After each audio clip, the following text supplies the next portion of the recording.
We collaborate with a lot of wonderful people to actually make this work happen. So the work we're talking about today has primarily happened between my lab and the lab of Joseph Madry here. He's a specialist with endothelial cells, and our collaboration really started after we came to Yale.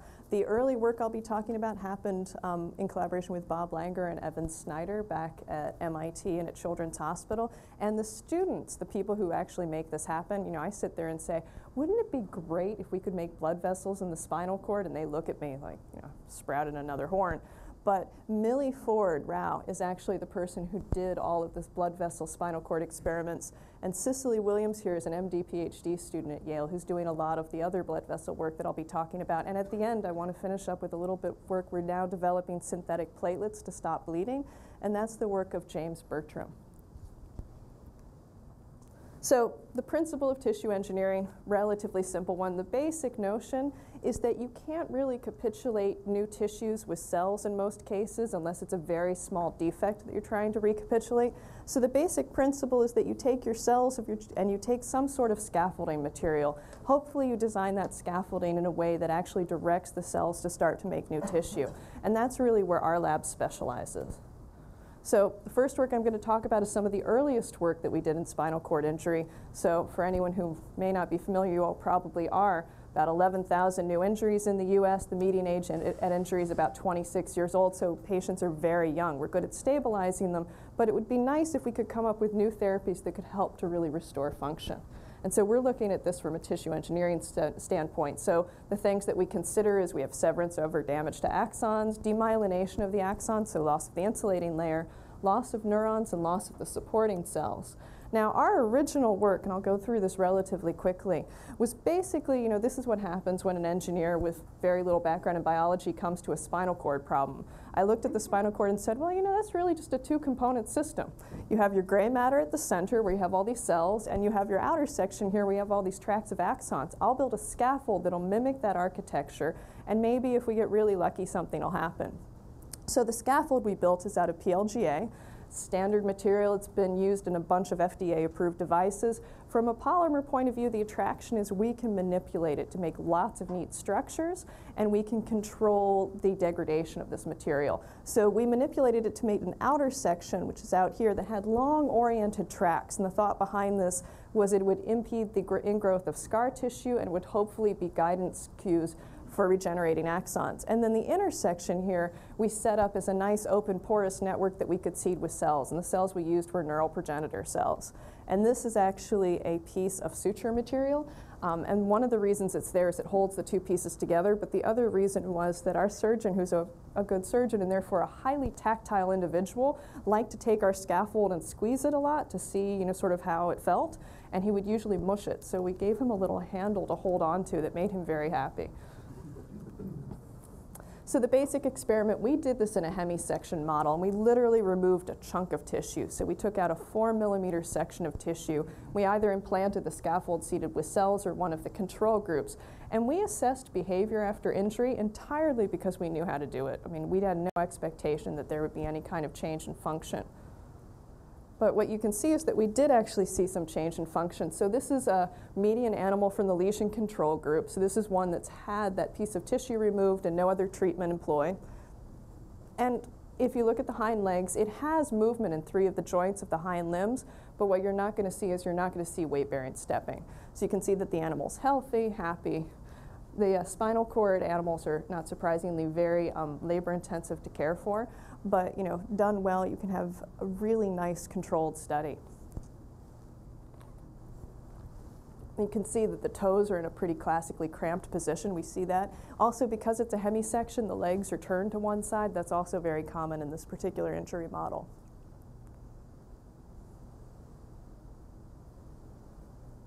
And then the next one you'll see is the lesion, the scaffold plus cells group. So this is the treatment group.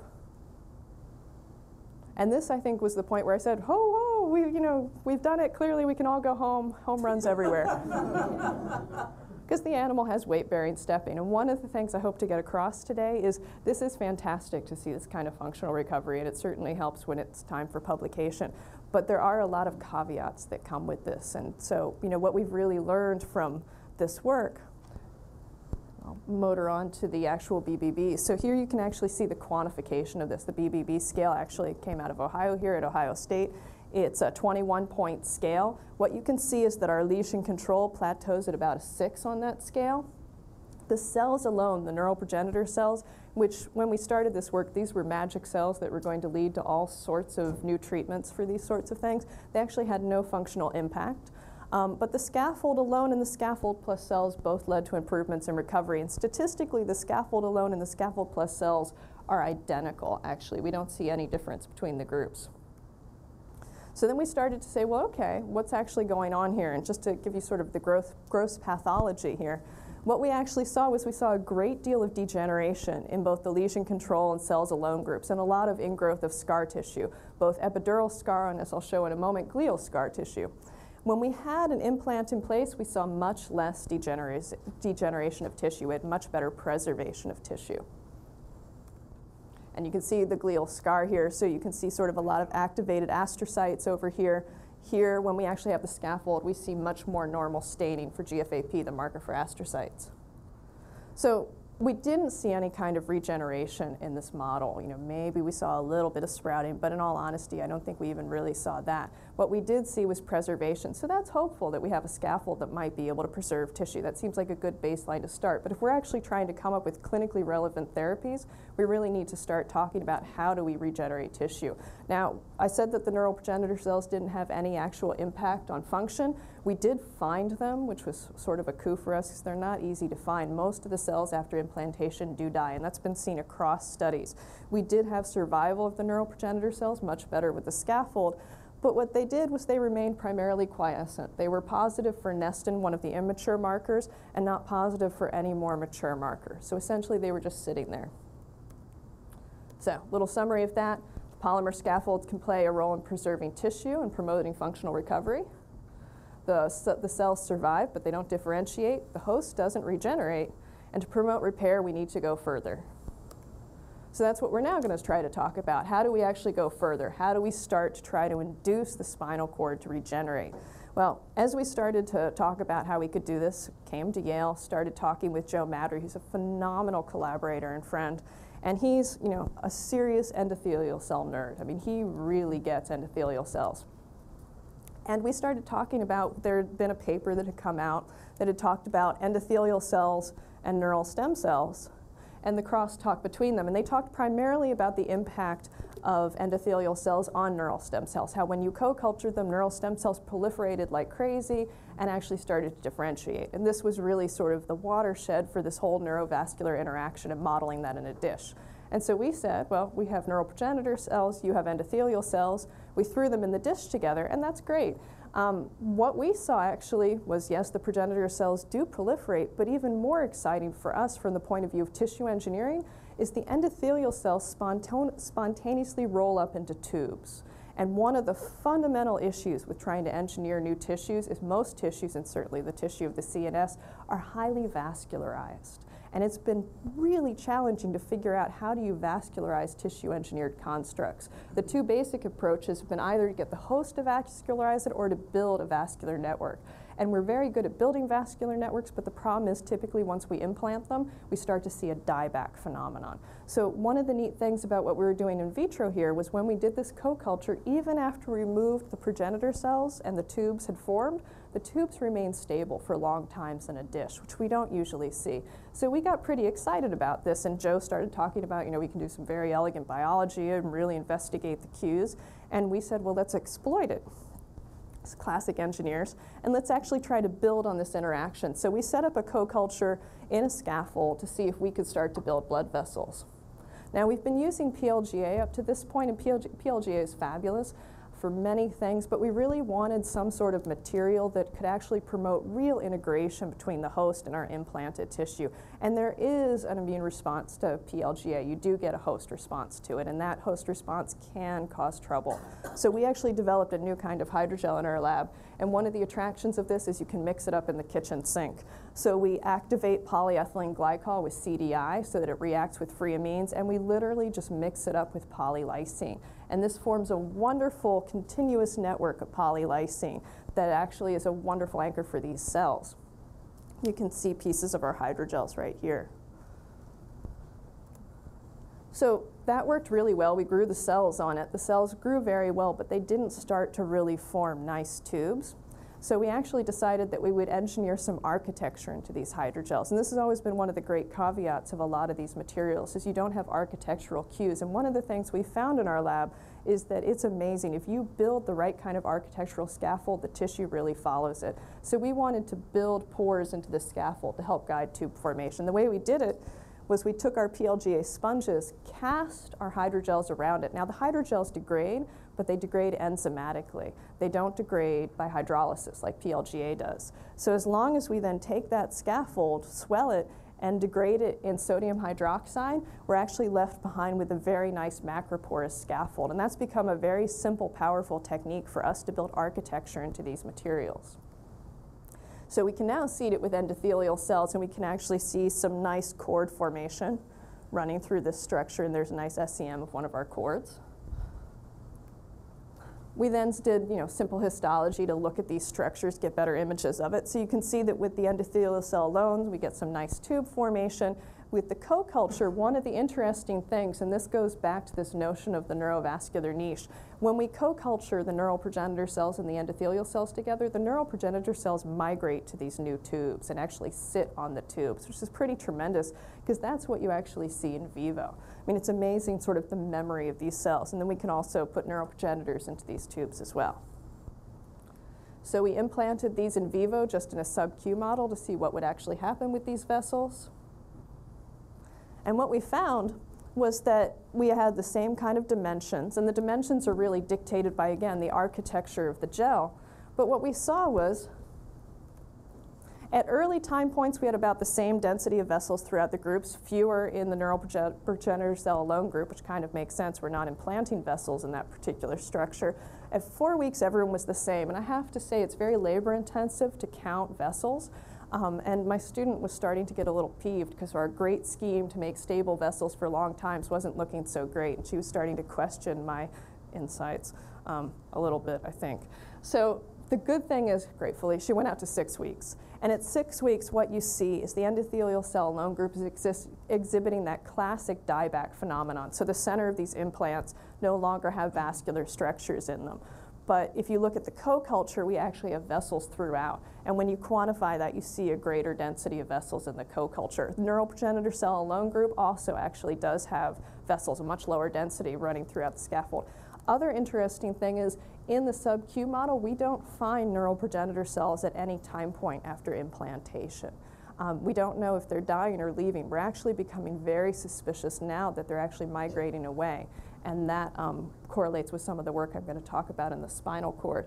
But we don't have them there. Now, from our in vitro work, we know we can remove those neural progenitor cells and still have the stabilization, and we believe that that's what we're seeing here. Having vascular structures is one thing, but we need them to be functional. We need them to anastomose with the host, and we need blood flow for them to really be powerful tools. And in fact, we do find, in the simple way, we find red blood cells in those vascular structures. To get a little more elegant than that, we've now switched to using tomato lectin and injecting that either retroorbitally or in the tail vein to line all of the connected vessels. And so that makes it a lot easier to quantify. So we had this exciting result, and we said to ourselves, well, okay, we can make vascular structures that are stable sub-Q. That's really neat for tissue engineering in general. But we're still thinking back to our spinal cord work. We want to try to build an environment that can promote repair after injury.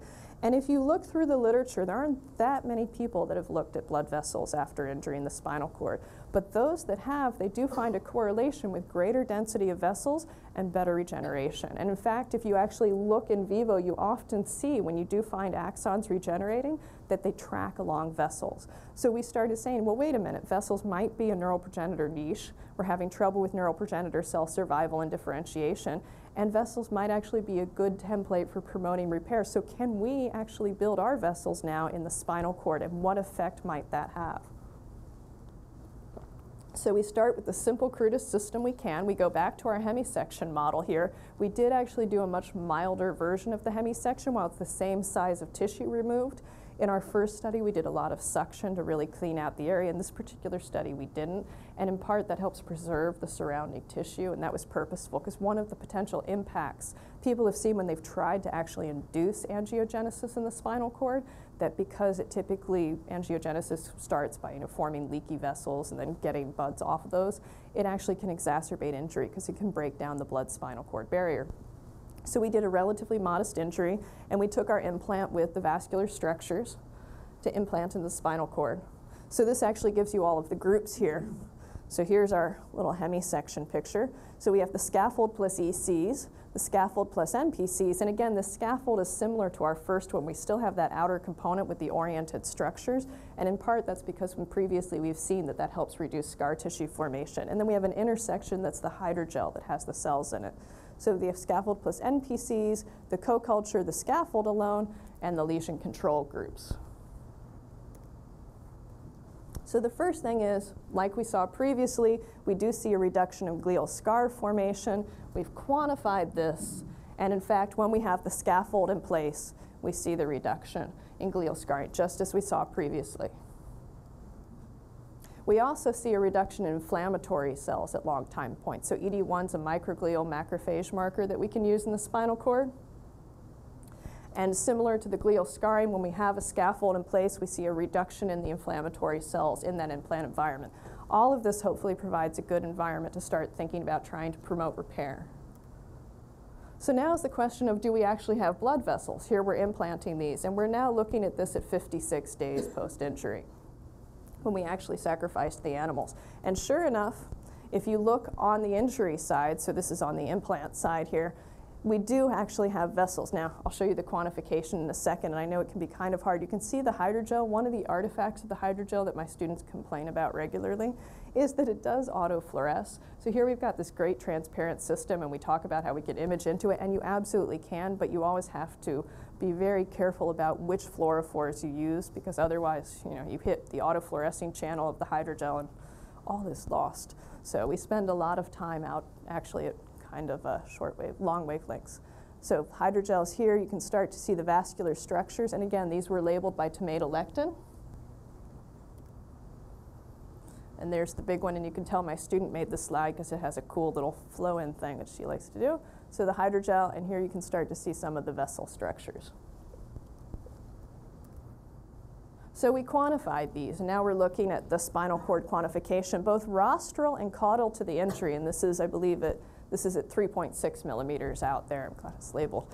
We have a density of vessels that's normal, that's typical for normal spinal cord, which is about 400 vessels per millimeter squared. That's what typically has been reported in the literature.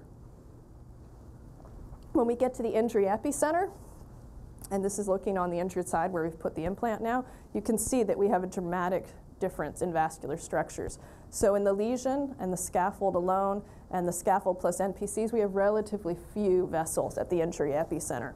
When we start to look at the endothelial cells, we have a few more vessels, and then our co-culture again is where we have the robust number of vessels. Now I emphasize 400 vessels per millimeter squared is normal in spinal cord tissue. We're actually right now at about 50 vessels per millimeter squared. So one of the next things we'd like to do in this study is really start to increase the density of vessels we're implanting. We're only implanting about 13 vessels per millimeter squared. That just happened to be the number that we got from doing our initial work in this. We thought, well, it worked reasonably well sub-Q, let's not start changing too many things at once and let's see what happens. So what we can now do is start to increase that density and see what the impacts are. Epicenter. So having vessels, and these again are tomatolectin labeled, which means they've anastomosed to the host at the injury epicenter, is tremendously exciting for us. We're really happy to have those vascular structures. But in the spinal cord, that's not enough. You really need to have reformation of the blood-spinal cord barrier for it to be functional. And so we used a simple marker for the blood-spinal cord barrier, the EBA antigen. There's been some really lovely work showing that it does correlate with reformation of it. And the interesting thing is that we only see, on the injured side, reformation of that blood-spinal cord barrier in our co-culture group, which of course raises the question of, first, well, that's cool, but secondly, why? What's actually going on in this co-culture that seems to be promoting that? So Again, in the co-culture, as opposed to what we saw in the subcutaneous model, we find our neural progenitor cells at long time points. So this is 56 days post-injury, and they're sitting in the spinal cord environment. Interestingly, they're usually associated with vessels. We do find them in close proximity. And so then the next question is, well, okay, we are able to find them. What are they actually doing? Just like we saw previously, a large majority of them are Nestin positive. And you can look down here and see the scaffold plus NPCs in the co-culture. You can see, about 90% of them are still positive for Nestin, immature marker. Also, about 90% of them are positive for GFAP. One of the little things about neural progenitor cells is they certainly have the capacity to express both at once. So it's used as an immature marker as well as an astrocytic marker. One of the interesting things that we do find, though, is that we find that the neural progenitor cells, when they are positive for GFAP, are often in these structures where they really do look like they're intimately associated with the vessels. This happens to be an image where we don't have a tomatolectin vessel so that we can correlate the two in the confocal. But we do find that they look like they really are participating in that. We don't have direct evidence that they're actually participating, and certainly the astrocytes play a critical role in forming the blood-spinal cord barrier. So it's possible these cells are either helping to play that role or helping to actually use a paracrine effect to help induce that role to be played by other astrocytes. We find a subset of the cells, a relatively small subset, about 1%, that are expressing beta-3 tubulin. And this is the first time we've actually seen any expression of any of the neural markers in the spinal cord after injury with these scaffolds. So we're excited that we're seeing some expression. It's obviously still low. It's not like we're making new neurons that are hooking up to host tissue at this point. That's one of the things we'd like to see. But one of the things we do see in this implant is that we do see neural fibers growing in from the host into the implant. Now, again, this is sprouting. We're not seeing long tracts growing for millimeters and millimeters, but we are seeing hundreds of microns of sprouting. And when we quantify that, it correlates, in fact, with the density of vessels. So like other groups that have seen when you have a higher density of vessels, you get greater sprouting and potentially better functional recovery, we are seeing that we get greater sprouting in cases where we have higher densities of vessels. So, implanted tubes do anastomose to form vessels with the host. The co-culture does promote the formation of this blood-spinal cord barrier, and this is tremendously exciting for us. This means we really have a potential template to start to look at the role of these vessels after injury. We see greater sprouting, and the next step is to increase vascular density. Now, what I haven't talked too much about is the function in this particular case. I didn't show you the rats walking, not walking. That's because, in all honesty, all of the rats walked in this study, including the lesion control, so it's probably less exciting to see them all walking. We did a milder injury purposefully. So our lesion control, rats are robust, amazing animals. They're able to walk with about 10% of their tissue remaining, so not surprisingly, they all got up and walked quite happily. The good news is that implanting these vessels and forming this blood-spinal cord barrier, we didn't see any deficits in function, and we didn't see an expansion of the lesion with the implantation of these vessels. So that's really important. We can make these vessels, we can implant them, they can hook up, and they do so without causing further degeneration. In other cases where people have actively tried to induce angiogenesis after spinal cord injury, they typically see a correlation with further degeneration, at least in the interim. And we haven't seen that here, which is exciting for us. So, it'd be nice, the real dream for us is that one day we can get the right density of vessels, implant them, and really get functional recovery after chronic injuries. I mean, that's the goal that we're ultimately trying to head to. And, it's going to be, honestly, a little ways off. Still a few more studies to do, a few grad students that have realized that spinal cord injury studies are very involved, labor-intensive studies, and use statements like, how come we don't have more people here, and stuff like that, which I'm sympathetic to them. But, then I just stand there and say, well, you want a Ph.D., don't you? And pray that they buy that. And I have to say a bunch of them have actually moved into the optic nerve, in part because it's a lot easier to get to the optic nerve, and the animal care is a lot easier. But we still do spinal cord work. One of the other studies that we've started to talk about is one of the first things we saw when we did that original spinal cord study is when we implanted the scaffold, we saw better tissue preservation. We didn't have direct evidence, but there was the observation that animals that didn't seem to bleed as much in the surgery seemed to recover better. And we know that if you look at SCI pathology, one of the first things you see after an injury is hemorrhaging. And so we started to ask the question, you know, can we stop hemorrhaging? We think actually we might be, at least in part, stopping the hemorrhaging by the implantation of the scaffold. If that's the case, that's a pretty invasive way to start trying to figure out how to stop hemorrhaging. I mean, you can imagine talking to a neurosurgeon and say, well, what I want you to do is really open the patient up, and if you can jam a bunch of this material in there, I think everything will be fine. Yeah, that's not going to work. So we started talking about, are there other ways and other non-invasive ways that we can stop hemorrhaging after spinal cord injury? And if we can we actually intervene at an early point and really stop the degeneration and preserve tissue? Because that would be phenomenal to really sort of stop the injury from taking off. So, halting bleeding brings you to the world of platelets. And the question is, what are people using right now to halt bleeding after injury? So, you can always do the platelet transfusions, but you know, the functional shelf life of platelets is relatively short, in fact, extremely short. You have the potential for disease transfer, has to be undertaken in the hospital. We wanted to have something that could be administered, so time is of the essence with spinal cord injury. We wanted something that could be administered ideally, you know, at the injury site by a relatively low, you know, limited training medical person. So a medic would be certainly the person we'd love to be able to administer this. Platelets really don't fit that category very easily, if nothing else because of the transport and storage issues. So the other things that are used out there are the recombinant coagulation factors. And the biggest thing is, if you look at all of them, the first thing they tell you is please avoid with CNS injury because you have the potential for inducing stroke. So that didn't seem like a really good trade-off. You know, hi, we think we might be able to help your spinal cord injury, but you know, no one's going to sign up for that. Now, there are cases with, for instance, case studies of hemophiliacs who've gotten these transfusions of these coagulation factors after spinal cord injury. And in those cases, and again, you're talking about 1 or 2 cases, there is evidence to suggest that it may actually stop the hemorrhaging and may actually improve potential recovery after the injury. So that gives a little credence to the idea.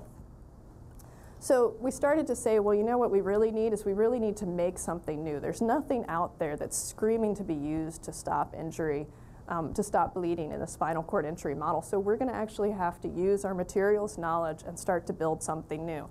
So the other synthetic platelets that have been out there typically are based on fragments of RGD bound to RBC fragments, so red blood cell fragments. And those have shown some efficacy. But again, you've got the same issues with the whole storage. They're expensive, they're labor intensive. There was also fibrinogen-coated albumin particles. And they worked relatively well in thrombocytopenic rabbits. But again, they didn't halt bleeding in a tremendous, robust way. And they're relatively involved. So we wanted to make something a little bit simpler than that. So we decided to focus on using the technologies that we're good at manipulating, and we wanted to keep it simple so it would hopefully be able to be stored at room temperature and be cheap and be able to be made available. So we start with the nanosphere core. It's about 200 nanometers. And it's just PLGA. We're going back to our FDA-approved friend here that we can manipulate readily. And we started attaching PEG arms to these. So we now have this multi-armed nanosphere core. And onto that, we can attach RGD or any other peptide sequence we want to. And I have to say, doing this work, you know, everyone and their friend is currently making, you know, some sort of PLGA, PEG, RGD molecule for surface modification, for this, for that, and for the other thing. And one of the things we found is that none of us have really spent a lot of time characterizing the chemistry of our structures. And so that actually became one of the critical things in this work, was to get very rigorous about how we characterize the chemistry so that we knew exactly what we were administering.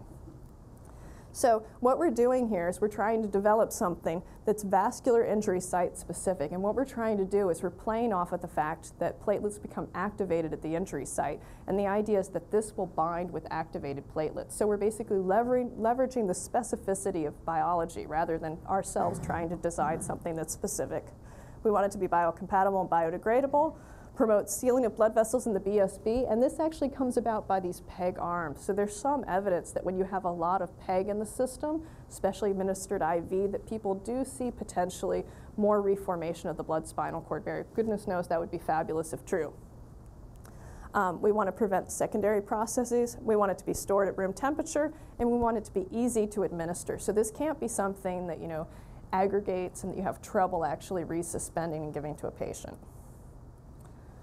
So we designed these spheres. Now we need to design a simple assay to really test them to see whether or not we can induce aggregation. So the classic sort of simple first study here is just a simple in vitro aggregation study. And the basic notion is that you take platelet-rich plasma, you add ADP to activate the platelets, and you optimize the speed and agitation time to elucidate the adhesion component of clot formation.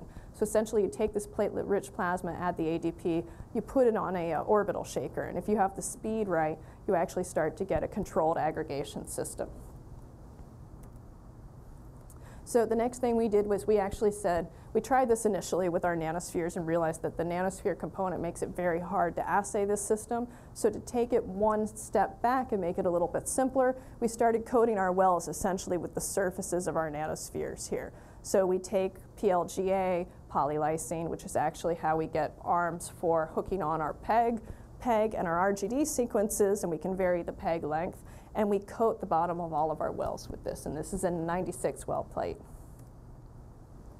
So we coat with the polymer, we add our platelet-rich plasma, ADP and agitation, and we measure the area of platelet aggregation on the plate.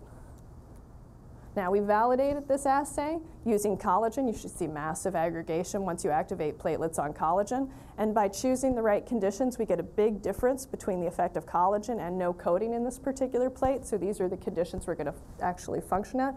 The way we measure aggregation, the easiest way that we found to do it that's most robust and reliable is to actually label our platelets before we actually do it and then look at the area of fluorescence.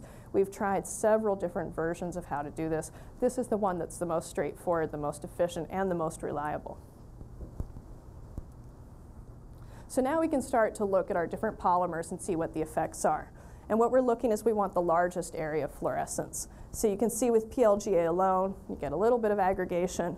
Once you look at PLGA PEG 1500 and RGD, you get some aggregation. But once you get basically those arms long enough, and this has been shown previously that you need to have a spacer between the surface and the RGD to interact with the activated platelets, you can start to get some significant aggregation going on. So we decided to try this in vivo. So this is an ephemeral artery and vein model that we do. It's simple, it's accessible, it's a good first in vivo model for us. So we actually isolate the vessels.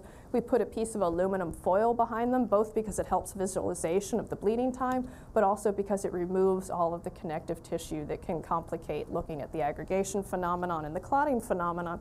And then we basically measure the bleeding time. We inject up to a 0.5 milliliter of volume, 3 minutes injection time, 5 minutes to equilibrate, and then we actually do the injury. So we're actually injecting prior to the injury in this first model. So what we saw looking at all of this, no injection saline, RGD alone.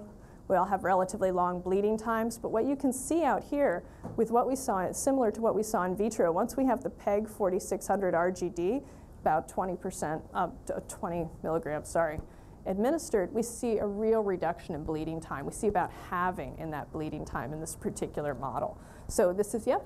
Is it a systemic injection or like? So it's systemic. We actually go in through the other vein. So we do our injury in the one femoral side, and we go in through the other to actually administer it. We have also done local ones and seen similar things, but from the point of view of translating this clinically, that's going to be probably less applicable. So ran all of the different controls. So we're sort of excited we can have the bleeding time. But what we want to do is we want to actually really optimize this. We want to shorten bleeding time as much as possible. So what we've done is we've gone back to our in vitro and really started to look at these peptide sequences. Now for the RGD sequence is ubiquitous. I mean, everyone uses it because it's such a common sequence that you see in all of these different molecules throughout the body. But the conformation is really crucial to it. So that's why you start to look at things like RGDS and GRGDS, because you can start to actually present it in the proper conformation. And sure enough, when we do that, we see a further increase in aggregation volume. So that suggests to us that this is going to be a more active model. So we're now at the point where we're going back into our femoral artery and femoral vein models. We don't see a real difference in bleeding time with the femoral vein model, which again is not actually that surprising because the femoral vein clots rapidly on its own. It's the artery that doesn't actually clot on its own in a rapid time course. So you can imagine you don't really augment clotting when it's already very, very, very efficient. The other thing that we're moving into now is we have a microvascular injury model where we can actually open up the microvasculature and damage it, usually through a fluorophore effect, so damage the endothelial cells, and start to look at bleeding in there. And of course, the reason for looking at the microvessels is from our interest in spinal cord injury. So I've gone through things relatively quickly because I know people have to be places. But the basic conclusions from this work are the implantation of polymer scaffolds can promote functional recovery. We're going back to the old things. We hypothesized that in part this is because of reduction in bleeding. And so now we're developing a system that can be administered in a nice systemic, straightforward IV way to stop bleeding in macrovessels. And our next step is really to look at microvessels and SCI. So really move now to a contusion injury model and see, do we stop the bleeding? And if so, do we get greater tissue preservation and functional recovery? Because that's something we can start to talk about translating in short order, which becomes tremendously exciting for us. So with that, I thank you very much for all of your time and patience, and I'd be happy to take questions.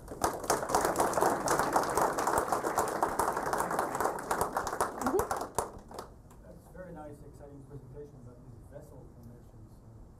Can you say something about how they actually, clearly there is a lumen in there, but is there a lumen at the time? In other words, how many of these vessels are actually functional, or is it a small percentage of them, large percentage? So that's one of the things. Can you repeat the question? So the question was, with the implantation of these vessels, and I think it applies to actually both models, the sub-Q and the spinal cord, how many of our implanted vessels are really functional?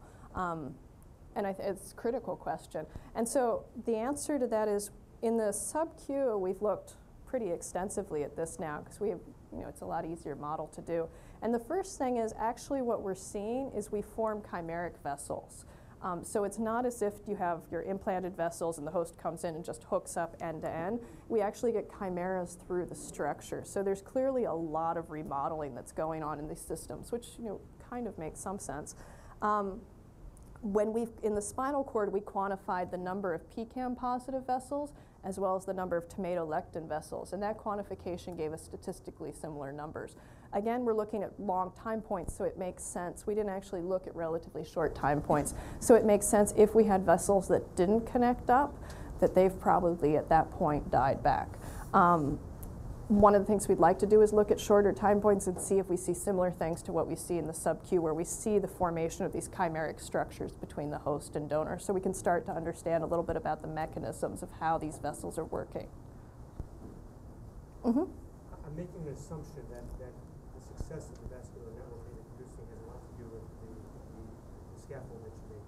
For instance, a permissive environment for nutrient diffusion. Would you agree with that? If you were to use, for instance, a scaffold which wasn't as permissive, endothelial cells which are highly sensitive, you might not survive? We wonder. I mean, we certainly purposefully engineered a system we thought would be the most likely to promote anastomosis while reducing scar tissue formation. And that's why we went to this essentially, cell sticky hydrogel for that very purpose. Certainly other people have made vessels in PLGA and agarose and a whole host of materials. But what you can periodically see is you can start to see, for instance, collagen walling off those implants, at which point you're going to have serious trouble with getting those vessels to hook up. So I can't say directly, but our instinct is that we need to have the right material for any of the rest of this to occur. Mm-hmm. So I have two questions about the formation of those vessels. So one's a sort of slightly facetious comment. If you have neural stem cells that are expressing GFAP, aren't they astrocytes? So haven't you actually differentiated your neural stem cells? Well, so the question is, are they astrocytes or are they radioglia? And that's what we don't actually know the answer to. They could be both. Well, they could be one or the other, both. So the question comes to this, right? The second question is that there's another component which is considered to be critically important in formation of a tight blood-brain barrier, and that's pericytes. Right. I didn't hear anything about pericytes. Have you looked for pericytes? I mean, I know they're a little bit difficult to track. Well, and that's been the real trouble for us. I mean, you know, when you start to say, okay, we'll look for, we certainly have tried, and we've tried numbers of different markers, and not surprisingly, we do see, you know, expression of those markers in there. But the question we really struggle with, and I'm happy to have input, is, you know, what are going to be the rigorous markers that help us know what those cells are? One of the things we started to do actually in the sub-Q work is look aggressively at that, because in the sub-Q, again, because it's an easier model, we've been varying the ratio of the neural stem cells to the endothelial cells. So in this work, we always did a 1:10 ratio, because in the dish that seemed to form robust tube formation. And it does work very nicely at getting vessels. But of course the question is, well, you know, if we put more neural progenitors in, do they survive? Does it alter vessel structure? And it actually does seem to alter vessel structure, which becomes interesting. And we suspect that it's actually bringing in more pericytes. But we're struggling with the markers right now. We don't see any of those markers in the neural stem cells at this point. So, other questions? Okay, well, thank you. Thank you.